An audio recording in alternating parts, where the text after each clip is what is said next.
Hey guys, welcome back to the channel. Welcome back to the EV Weekly Wrap. So, as you guys can see here, there's a couple of new brands, or brands that we may not have seen before, that's on the news this week. So, let's get straight into it. Okay, so first up, Leapmotor C10. So, we've been covering this off over the past couple of weeks. So, last week we essentially had the early bird offer, which is essentially 1 year of free charging via ChargeVox for deliveries before 31st of March 2025.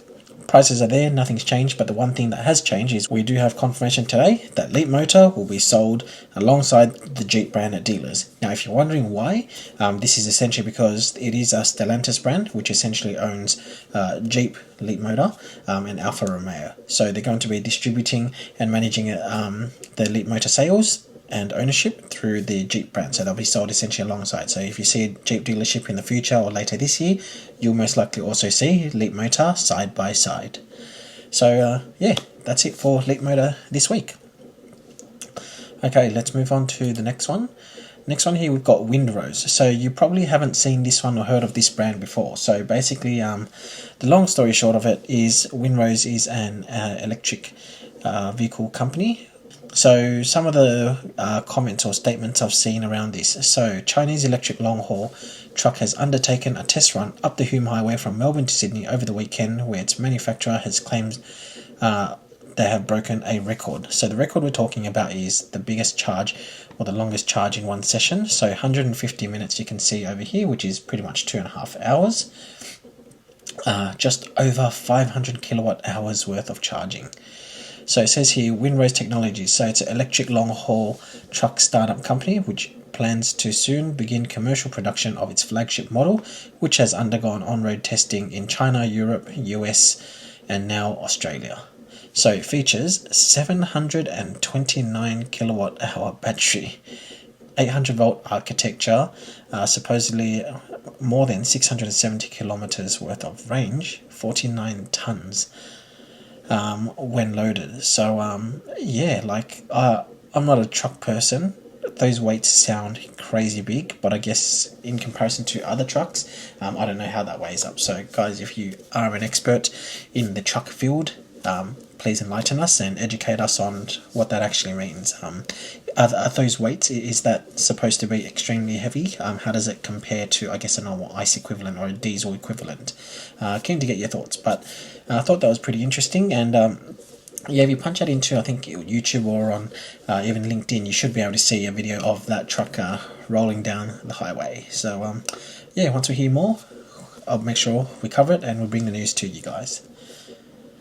Alright, next one up, we have the Hilux BEV. Believe it or not, this Hilux here is electric. So, this was earlier on in the week, so let me read some of the statements that I've found. So, Toyota Australia has today announced it will supply its all-electric Hilux, officially named the Hilux BEV, which is Battery Electric Vehicle Prototype, to mining giant BHP for a 12-month trial, which starts in November, which is essentially now. So BHP's Port Hedland operations in the far north of Western Australia will serve as a home base for the Hilux BEV prototype. The mining giant will provide feedback on the suitability of the Japanese brand's zero-emissions dual cab, which will return to Toyota following the trial. Toyota has apparently long advocated a multi-pathway approach to decarbonisation, and when they do something, they're saying that they want to do it right. So that was a quote from Toyota Australia President and CEO Matthew Kalashaw, and that was advised to media. So yeah, they're saying it's an important step in creating low-emission technologies in the light commercial vehicle space for particular use in harsh and demanding mining environments. So yeah, hopefully that goes well, but yeah, we haven't seen Toyota make too many EVs yet. They do have a lot of hybrids, and their hybrids do get rated fairly well, but we're only talking about EVs at this point in time. So yeah, what do you guys think? Do you guys like it?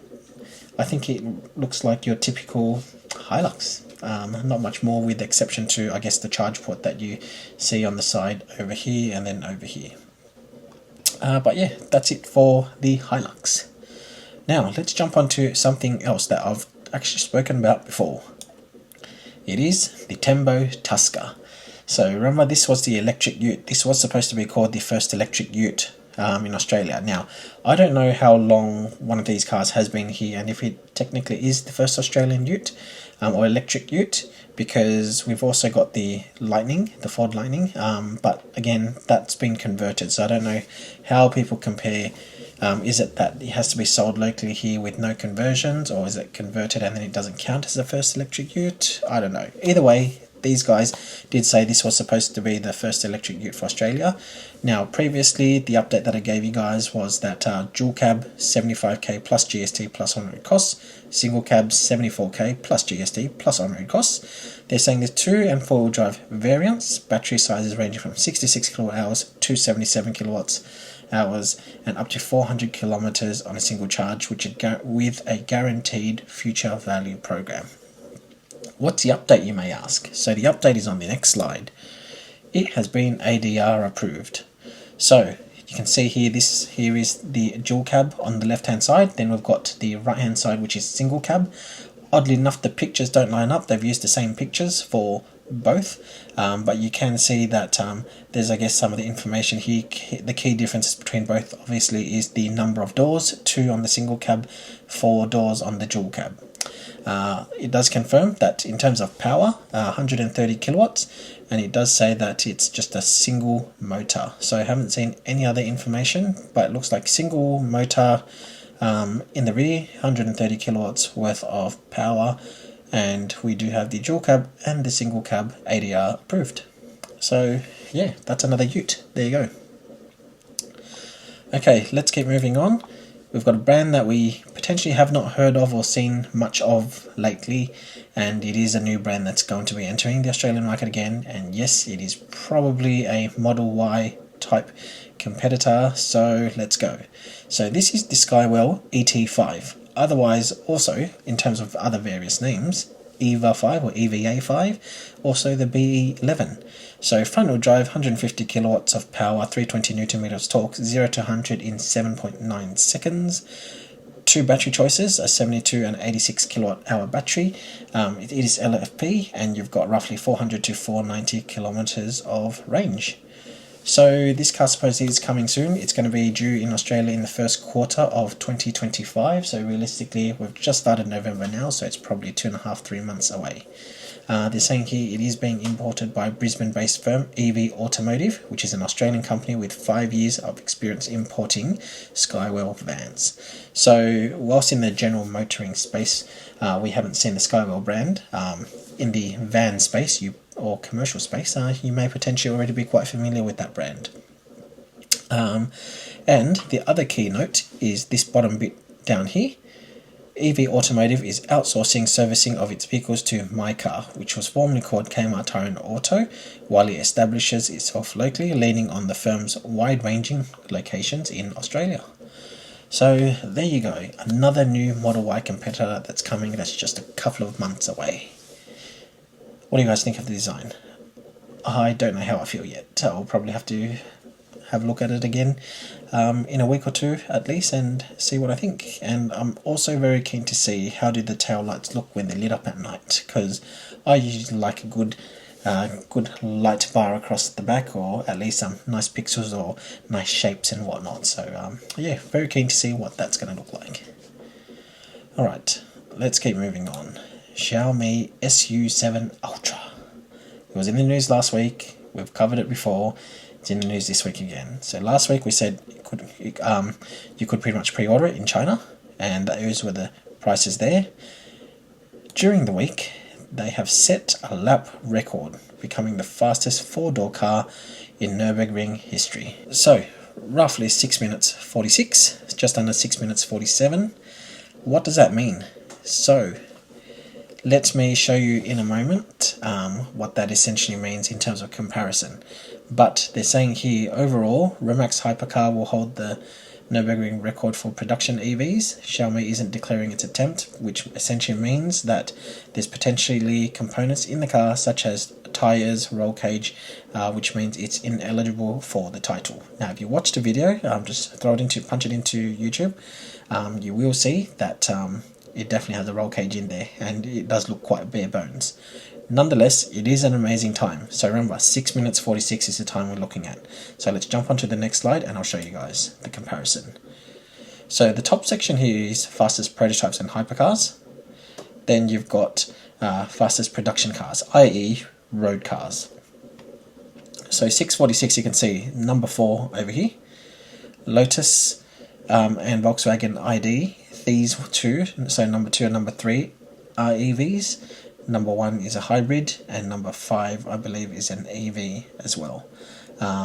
They've done the full track, 20 kilometers thereabouts, and you can see in terms of fastest production cars at 646 you're sitting pretty much at rank number 3 if it was a production car, but that's, I guess, to give you guys the comparison. So this prototype essentially sits between 2 and 3, and those are the types of vehicles we're talking about if you had to compare it on the track. So it's quite amazing, really is.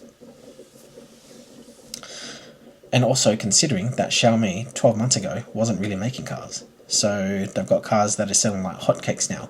They're selling pretty much just as well as the air purifiers. So yeah.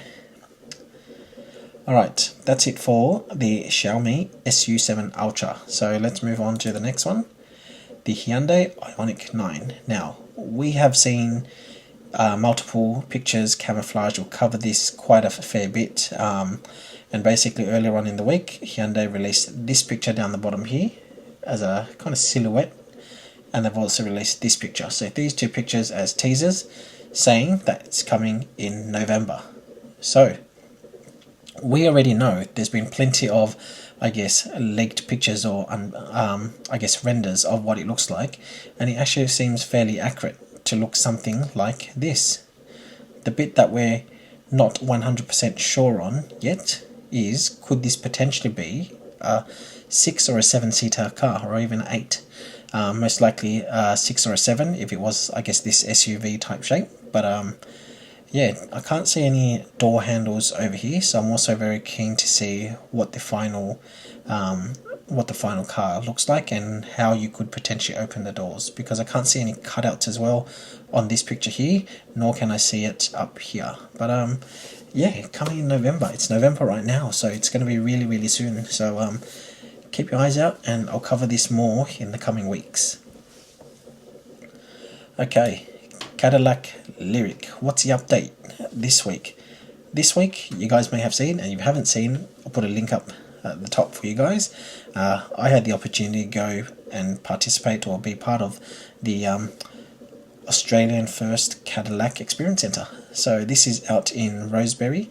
There's the Rosebery Engine Yards there. It's a 841 square metre centre featuring breathtaking combination of heritage listed surrounds, modern architecture and state-of-the-art showroom and service facilities.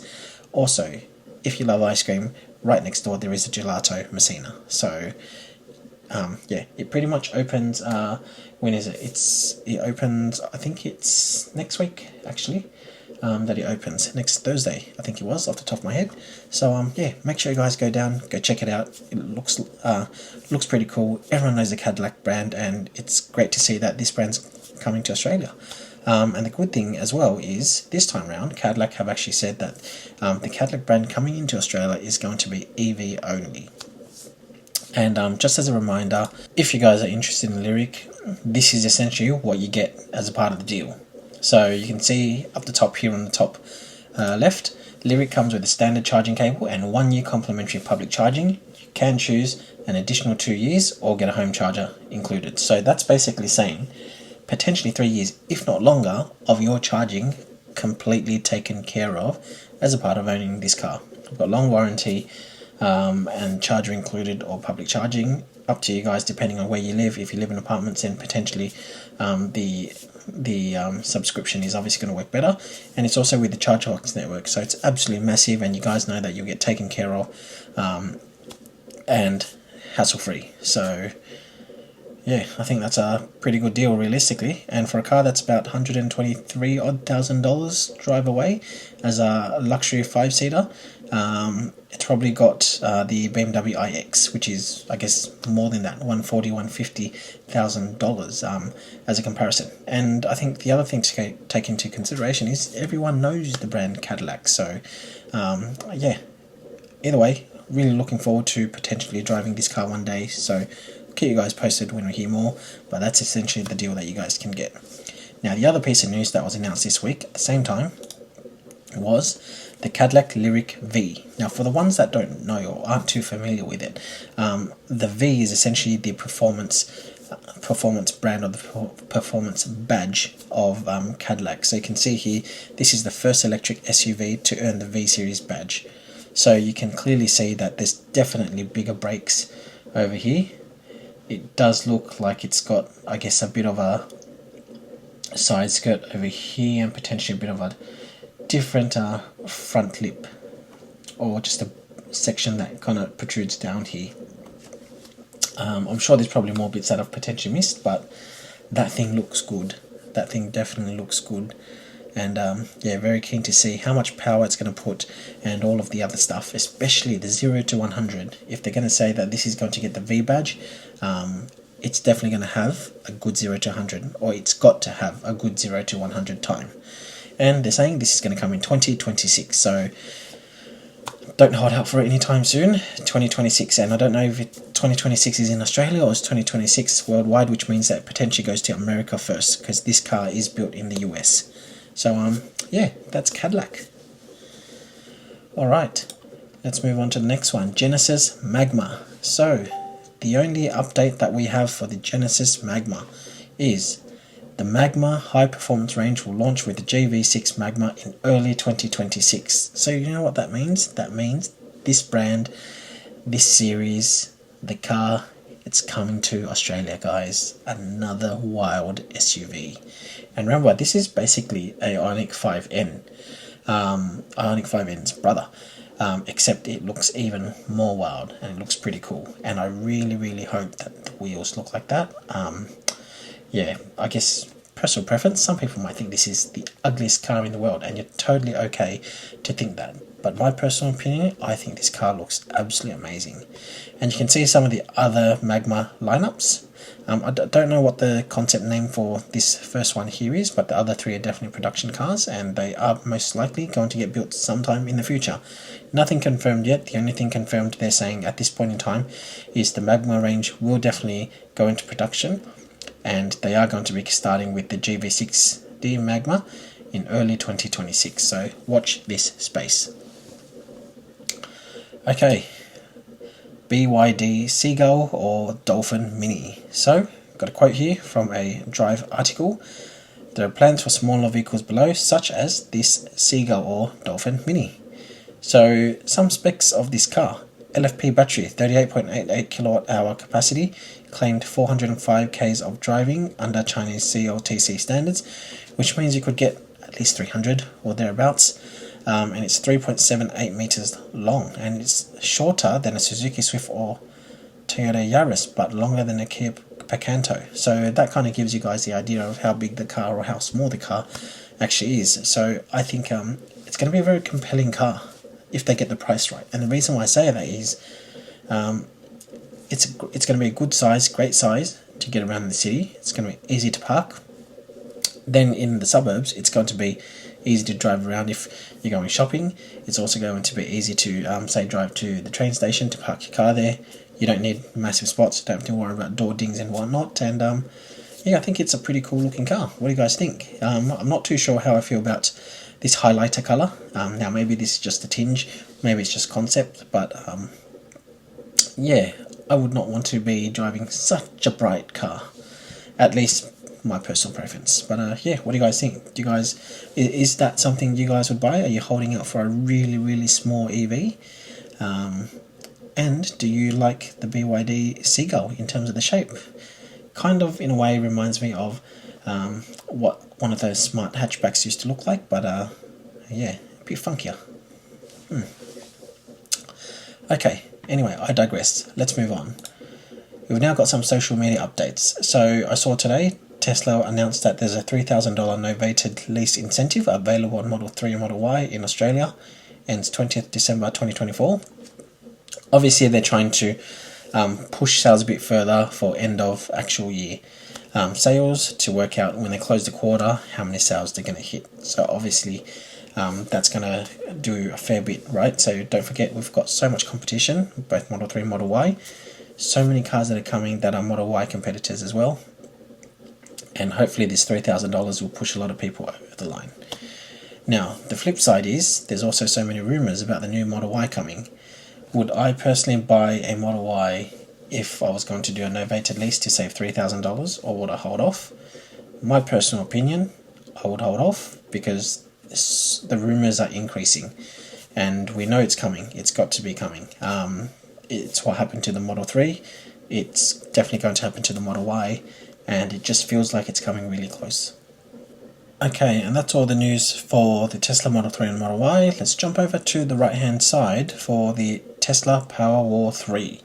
So you guys may or may not know, but essentially from a Powerwall side of things, or home battery, they've got the Powerwall 3, which essentially also includes the inverter as well. And then they were also talking about the fact that you could have an expansion pack, essentially to increase the capacity of your Powerwall 3 without paying for another inverter. So essentially it's an add-on just to increase the storage size. Supposedly they're now saying they're available in the US, so you can add up to 3 expansion units, reduce installation time, extend outage protection, increase savings. So yeah, great to see. Now in Australia, that kind of leads me to the middle one. Now just bear in mind, I'm not talking about specifically Tesla anymore, but today, 1st of November, as I'm recording this, 1st of November 2024, the New South Wales home and small business owners can now take advantage of the new battery incentive because it's finally gone live. So they're saying it's up to $2,400 on a new battery.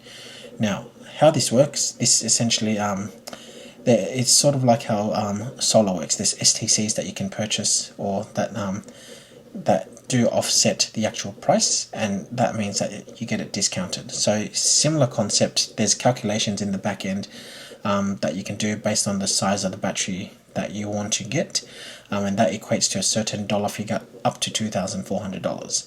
Now from my own quick research today, Powerwall 3 has about 13.4 kilowatt hours off the top of my head. That equates to about $1,850, thereabouts, in that vicinity of a discount, not $2,400, because that's based on those certificates that you can get as a rebate. So yeah, that's pretty much it. I guess from my side of things, I wanted to put that here because as EV owners, as people that live in homes, it's probably always good information to see how you could, I guess, self-provide power for your house, for your vehicles, not worry about things like grid outages, spikes, increased electricity costs, and so forth. So yeah, I thought that was fairly interesting. And also good to always see additional support for people that are potentially buying batteries as well. But that covers that from items or things I've seen on social media this week. Now, just want to bring this up again. Sydney International EV Auto Show. I'm going to be there across the 3 days. I'll record on the first day. The other 2 days I'll be part of some of the panels. So if you see me, swing by, say hi. I don't bite. And yeah, again, those are all of the cars, or at least some of the cars that I'm looking forward to seeing there. There's going to be heaps of other things as well, heaps of informative sessions, heaps of test drives, so make sure you come along. I'll put a link again, discounted tickets as well, and hopefully we'll see you there. Other than that, as always, comes to the end of it. Hope you guys are well. Thank you so much for your support. If you have watched the entire thing, it means so much to me, like you guys wouldn't know. Very close to the 1,000 subscriber mark, so if you guys are watching this and you haven't subscribed, please subscribe, because that's really going to help me. And yeah, that's it. Hope you guys have a good weekend, and we'll catch you soon for more videos.